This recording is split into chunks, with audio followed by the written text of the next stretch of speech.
Культурный человек – это человек, ориентированный на высокие нравственные ценности, стремящийся питать душу возвышенным и прекрасным, что мы и постараемся сделать в ближайшие полчаса. В эфире программа «Культура», с вами Элиза Барахоева. Главные темы выпуска. Я привезла самые лучшие эмоции оттуда, потому что Карачаево-Черкесия всегда радушно встречает. Голос, покоривший сердца. Народная артистка Ингушетии Илема Альгиева стала почетной гостьей на праздновании Дня Республики Карачаево-Черкесии и 200-летия Черкеска.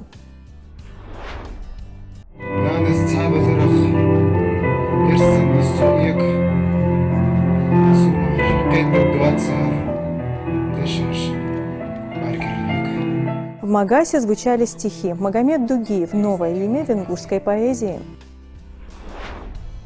Насыпают курганы большие, там, где в братских могилах их прах, и над горцем погибшим в России, и над русским погибшим в горах. Рок-группа «Дега Оаз» Государственной филармонии имени Ахмеда Хамхоева с успехом представила нашу республику на грандиозном праздновании 245-летия города Пятигорск. Магомед Дугиев – новое имя венгурской поэзии. В Центре культурного развития Магаса он представил свой первый поэтический сборник. Творческий вечер стал настоящим праздником для ценителей поэзии. Присутствующие с восторгом откликнулись на талант Магомеда. На презентации побывала и наша съемочная группа.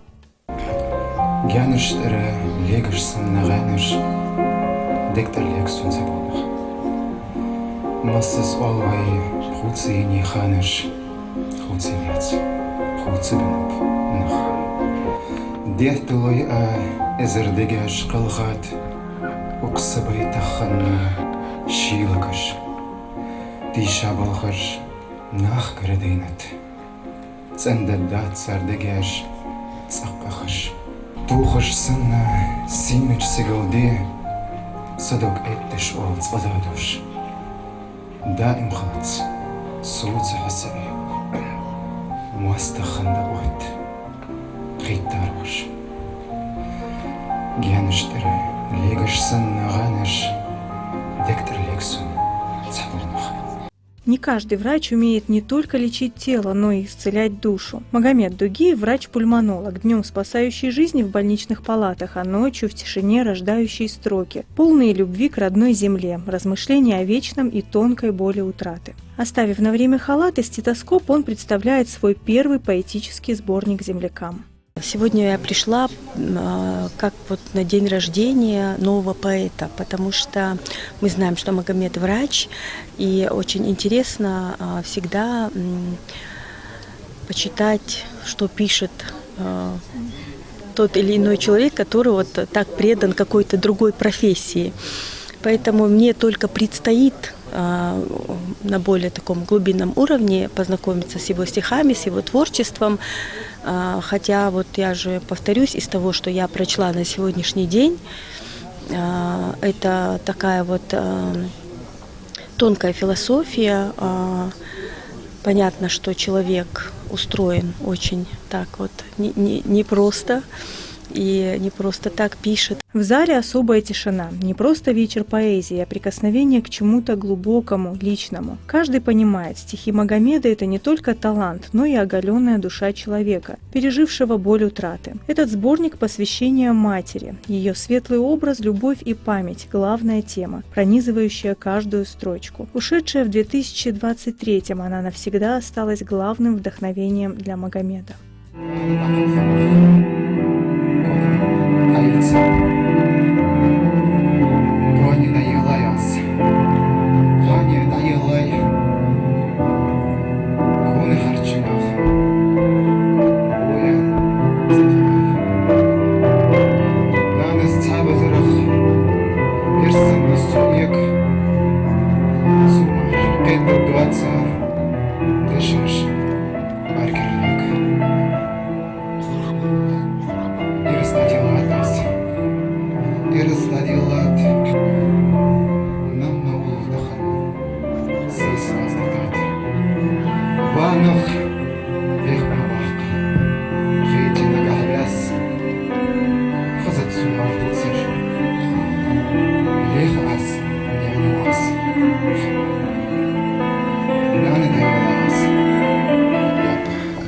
хотят сейнам.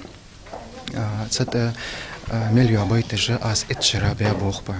Этчера яздер высо, аж ерик байтер что таяк ехит, пожалуйста. Шезер притлах червону заезди, студент волчханден яздер высо. Может, сомбиам элче дяхи дя авай мехты цербизм масхан хамсам зангolstens цах буцеш хлорах смот даху диш этачулдях. Сомбиам содиш эт вегав медицинский университет вай мог давахачу таха арадиш этаусо Ставрополе лорвужусо. Всегда лахаште хада чобам с безом дяхин цербизм мехты цербизм. Я мало знаком был с творчеством этого замечательного человека, с его юношескими, с его с такими душевными порывами в развитии нашей творческой поэзии. Я хочу сказать, что сборник, который он написал, «Сехмале, садок Сехмале», является как бы методической такой копилкой в художественном развитии нашей литературы. Очень грамотно, с такой душевной теплотой поэт пишет о нашей родине, Ингушетии, о малой родине, пишет о России, нашей родине. Хорошо творчески развивает мысли о отношении человека к своим родителям. Особенно тепло и нежно пишет о своей матери. Эта тема для всех наших поэтов, писателей очень актуальная. И такая теплая душевная лирика, она всегда сопутствует духовному развитию нации. Путь Магомеда Дугиева удивителен. 6 лет медицинского факультета Ингушского государственного университета. Затем ординатура в Ставрополе. Тяжелая работа, бессонные дежурства, постоянная борьба за жизни пациентов. Но даже в этом ритме он находит время для поэзии. И что особенно важно, пишет только на родном ингушском языке. В его стихах душа народа, его история, его боль и надежда. Это история о том, как в одном человеке может гармонично сочетаться талант врача и дар поэта. Как призвание спасать жизни может найти выход в строках, исцеляющих души. Как талант, рожденный в сердце, может зазвучать на родном языке и донести до слушателя всю глубину человеческих переживаний. Магомед Дугиев – врач, поэт, сын своего народа. Голос, покоривший сердца. Народная артистка Ингушетии Лема Нальгиева стала почетной гостьей на праздновании Дня Республики Карачаево-Черкесии и 200-летия Черкеска. Ее выступление было одним из самых ярких моментов торжества. И по возвращению домой Лема здесь, в нашей студии. Здравствуй, Лема. Здравствуй, Лиз. Поделись для начала своими впечатлениями, пока они свежи. Ой, они свежи, и я привезла самые лучшие эмоции оттуда, потому что Карачаево-Черкесия всегда радушно встречает, в частности, в особенности меня. Ну, мы знаем, поскольку у тебя есть также звание «Заслуженный артист Карачаево-Черкесии». Да, звание и также 2 песни на карачаево-балкарском языке. Одна авторская, одна, которую исполнял их исполнитель еще много лет назад. Вот. И, собственно, песня «Гимн братству», которая стала таким проводником, я бы сказала, между нашими республиками, между мной и карачаево-черкесским народом, ну, именно жителями Карачаево-Черкесии. Поэтому я очень счастлива, что у меня есть в репертуаре такие песни, и большая благодарность автору песни «Гимн братству» Беслану Тичеву, с которого все это началось, который в свое время, года 4 назад, решил подарить мне эту песню и решил, что это будет очень красивый подарок для карачаевского народа. И я, честно говоря, когда я записывала эту песню, и мы снимали клип на эту песню, не думала, что настолько у нас тесно сложатся отношения с Карачаево-Черкесией. Вот. Но уже сейчас, выступая уже 2-3 год в Карачаево-Черкесии, я понимаю, что с каждым годом наша дружба, наши теплые отношения друг с другом, даже не мое к ним и их ко мне, а в целом даже между нашими народами, оно все крепчает. Я очень счастлива, что посредством музыки, посредством моего творчества можно вот так вот что-то полезное принести и какую-то пользу. В общем, складываются очень хорошие отношения, я этому очень счастлива. Быть частью, быть как бы тем элементом, который скрепляет дружбу между Карачаево-Черкесией и Ингушетией, это очень здорово. А нам особенно импонирует то, насколько красиво тебя там встречают. Давай покажем нашим зрителям. Голосом души, голосом, который говорит за тысячи сердец. Народная артистка Республики Ингушетия, заслуженная артистка Чеченской Республики, заслуженная артистка Карачаево-Черкесии, лауреат многочисленных премий, участница крупнейших фестивалей Кавказа и России. Она стала символом женской силы и красоты национальной песни. В этот вечер с особыми поздравлениями для Черкеска и его жителей. Лема Нальгиева!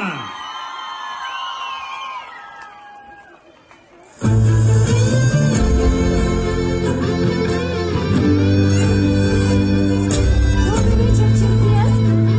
Я вас не вижу и не слышу.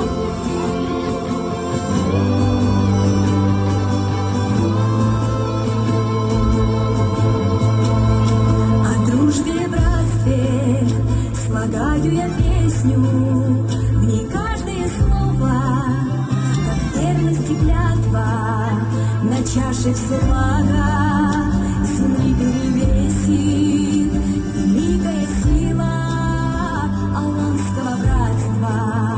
Я крепко сжимаю надежную руку, и души сливаются в теплом объятии. Нам вместе идти по бескрайнему кругу, судьбой и корнями сродненные братья. Судьбу вековую ветрам не разрушить,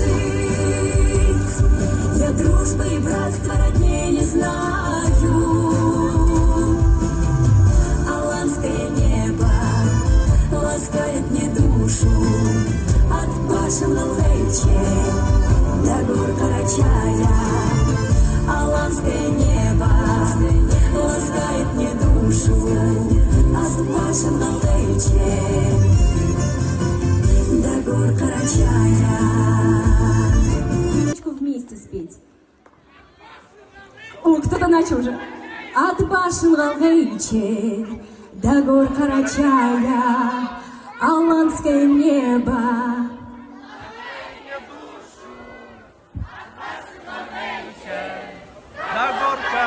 Браво! Спасибо большое! С праздником, от души! Мы только что увидели, как Карачаево-Черкесия подпевала нашей артистке. Это было очень здорово, Лем. Это каждый раз, когда ты присутствуешь на концертах? Ну, я замечаю, что с каждым разом все больше и больше. Обычно на каких-то таких свадебных торжествах я начинаю именно с этой песни, и там тоже выстраивается уже компания людей, которые так очень активно подпевают. А в этот раз мы на площади, было очень огромное количество людей, и было безумно приятно знать, что они знают эту песню наизусть. И помимо этой песни знают еще некоторые мои ингушские песни. То есть даже на ингушском? Да, на ингушском есть песни, которые мне нравятся именно на ингушском. И они просят, там, спой, к примеру, им очень нравятся песни Гучияла и Мейрак Энти. Я почему-то сразу подумала про Мейрак Энти. Да, они всегда просят эти песни. Еще был такой момент, еще очередность песен идет, и уже даже среди народа выкрикивали там «Карачай де Сэм спой», песни, которые не было даже в программе, да, знают. уже знают название, да. И, конечно же, это приятно, что любовь и уважение растет, и я испытываю к ним огромную благодарность, и это бесценно. Это, я считаю, что большой подарок от Всевышнего, получать такое внимание именно от братской соседней республики. Вот. И хочется также отметить организаторов этого мероприятия, концерта, приуроченному к 200-летию города Черкесск, потому что все было настолько слажено, красиво, четко, как они встретили, как приняли. И поэтому, где тебя красиво встречают, ты все хочешь чаще и чаще появляться и приезжать каждый раз, когда тебе тебя приглашают. Ну и Поэтому- выкладываться на все 100%. и выкладываться да, на от все души. 100, да, поэтому может возникает какое-то ревностное отношение со стороны нашего народа. Бывает так, что мне пишут: Лем, ты там чаще выступаешь, чем в Ингушетии. А на самом деле это не так, просто я, наверное, больше активничаю, когда в Карачаево-Черкесии, потому что все-таки это соседний регион, и я Ну, до ты сих пор... представляешь Ингушетию, Да, я представляю. наоборот, как бы это пропаганда ингушской культуры. Да, и я уже не могу сказать, что я гостья в Карачаево-Черкесии, я как родной им человек, как сестра ингушская, поэтому у нас очень-очень тесно взаимоотношения складываются. Мгм. Возможно, в планах даже сольный концерт будет немножко забегая вперед. Кстати, да, потому что именно в тот вечер на мероприятии ко мне подошел министр культуры, и вот мы с ним как-то, он предложил мне организовать сольный концерт, он говорит: я думаю, что вы готовы, и мы будем ждать, когда у вас будет время. В общем, у нас уже с мамой родился такой план, все-таки такая идея родилась уже благодаря министру культуры также организовать сольный концерт в Черкесске. Я думаю, что мы не будем с этим тянуть, и что он совсем скоро состоится. Еще что очень приятно, на протяжении всего времени, что я записываю песни на карачаево-балкарском языке и выступаю в Карачаево-Черкесии, я получаю огромное количество сообщений, добрых пожеланий от жителей Карачаево-Черкесии. И что приятно, они всегда, вот они настолько красиво к тебе относятся, и даже в тот вечер, после того, как я выступила, я впервые в жизни не сфотографировалась скажем так, со слушателями, потому что... Не успела? Не то, что не успела, там уже мог начаться беспорядок, мне сейчас неловко об этом говорить, и приятно, потому что выстроилось огромное количество людей, и ко мне подошел один из организаторов концерта и говорит: Лем, говорит, Это небезопасно. Да, нам нужно срочно уходить, говорит, потому что, мало ли что, мы не хотим допустить каких-то конфликтов, каких-то беспорядков, поэтому давай ты скромно пройдешь. А я какая скромная, я там вовсю говорю: простите, в общем, извинялась, и было очень приятно, конечно же, и неловко, что я не могла... С другой стороны, переживала, да? Конечно, что я не могла вот так вот каждому уделить внимание, и для меня это было немножко непривычно. Обычно я там стою до последнего, фотографируюсь, общаюсь, вот, и пришлось вот так вот аккуратненько уйти. Да, это очень важно, и приятно, что все-таки есть такое отношение ко мне, и раз они уважили, пришли, подошли ко мне, поздоровались, пообщались, попросили фото, то я не могу просто отказать и не уважить. Мне всегда, ты всегда себя ведешь как-то вот искренне от души, и, как ты сказала, когда ты себя так ведешь, к тебе также люди и тянутся, поэтому... Все взаимно. Да, все взаимно, и я считаю, что вот это вот уважение и любовь народа — это большой-большой подарок от Всевышнего. Я очень это ценю, и всегда приятно где-то появляться, петь и дарить радость, настроение людям. Лем, а касаемо репертуара, понятное дело, что это 2 композиции на карачаево-балкарском, а ингушские по какому принципу были отобраны? Не знаю, ингушская... мы предложили новую песню, которая еще не вышла, Эшетсуна. И также они выбрали песню «Танец горного орла» на русском языке. Вот, поэтому я там исполнила сколько? 4 песни. «Гимн братства» на карачаево-балкарском языке, «Карачай-Джашла», потому что они очень любят эту песню. Она полюбилась в моем исполнении, что очень радует. И «Эшетсуна» «Танец горного орла». Как-то вот так вот был подобран репертуар. Вот. И все песни были приняты, скажем, на ура.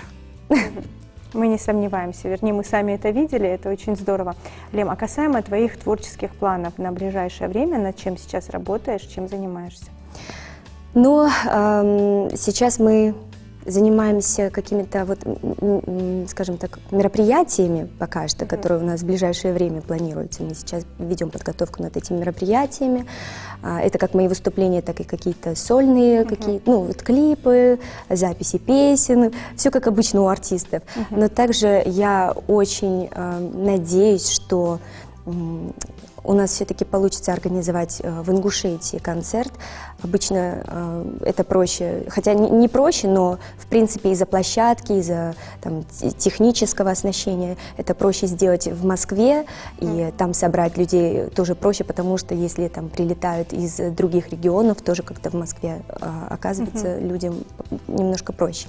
Вот, но мне очень хотелось бы организовать концерт в Ингушетии, и я думаю, что мы это тоже как-то вот спланируем, и, возможно, я очень надеюсь на то, что летом, в начале лета, все-таки мы организуем какой-то такой красивый масштабный концерт в Ингушетии. Еще недавно, помимо карачаево-балкарских песен, я записываю песни и на других языках, и у меня с ними тоже тесно какие-то истории связаны. Допустим, мы записали с Самвелом Хитаряном песню на армянском языке, «Овсиру» называется, так как у нас есть названная бабушка-армянка, которая более 30 лет проживает в Ингушетии, с которой очень тесно дружит моя семья, в целом мы.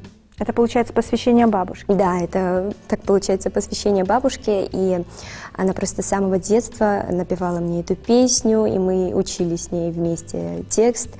Вот, и она очень рада была услышать, и мы до записи песни, я с ней проговаривала каждое слово, старалась вот чисто по-армянски все это исполнить, помимо армянской песни, но она уже вышла, и мы сняли на нее тоже, скажем, такое видео, и мы уже презентовали около месяца назад с Самвелом эту песню, а также есть песня на грузинском языке, очень красивая. Пока у нас никак не получается по времени уложиться и поехать в Грузию, как бы нам хотелось отснять клип, хотелось бы нам презентовать эту песню вместе с клипом. Вот. Но я думаю, что эта песня на грузинском языке, она тоже очень многим понравится, и мы будем рады вам ее здесь же, у тебя в студии презентовать. Отлично. Получается, у нас будет еще один информационный повод. Лем, творческих успехов тебе, Спасибо. Удачи во всем. Ну а мы напоминаем, что у нас в студии была народная артистка Республики Ингушетия, заслуженная артистка Чеченской Республики, заслуженная артистка Карачаево-Черкесии Лема Нальгиева. Пятигорск услышал голос Ингушетии. Рок-группа «Дегаоз» Государственной филармонии имени Ахмеда Хамхоева с успехом представила нашу республику на грандиозном праздновании 245-летия города. Курганы большие, там, где в братских могилах их прах, и над горцем погибшим в России, и над русским погибшим в горах, и безмолвно знамена мы спустим пред творцами бессмертных побед. Поклянемся им, что не допустим новых войн, новых жертв, новых бед.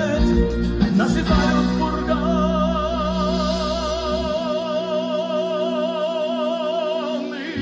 большие, там, где в братских могилах их прах, и над горцем погибшим в России, и над русским погибшим в горах, и безмолвно знамена приспустим пред творцами бессмертных побед. Поклянемся им, что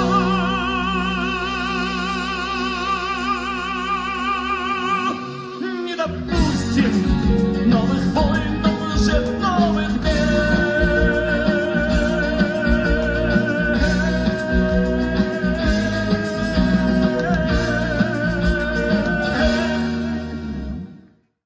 Выступление ингушского коллектива на концерте «100 лиц» СКФО, объединившим таланты всего Северного Кавказа, стало настоящим подарком для зрителей. Дегаоз покорила публику своими авторскими композициями, пронизанными духом ингушской культуры и национальных традиций. Союз кинематографистов России объявляет прием заявок на участие в кинолаборатории «Северный Кавказ», которая пройдет в смешанном онлайн-офлайн режиме. Цель кинолаборатории – повышение интереса творческой молодежи Северного Кавказа к профессии кинодраматурга за счет разработки короткометражных игровых киносценариев разных жанров, отражающих современную жизнь республик региона, их историю, традиционные духовно-нравственные ценности и конструктивное решение проблем. Героями таких сценариев должны быть люди, привлекательные для российской киноаудитории. Для участия приглашаются молодые авторы от 18 18 до 25 лет из регионов Северного Кавказа. Авторы 25 лучших заявок станут участниками кинолаборатории и Союза кинематографистов России «Северный Кавказ». Участников кинолаборатории ждет 5-дневный очный интенсив в Ставрополе с 29 сентября по 3 октября 2025 года.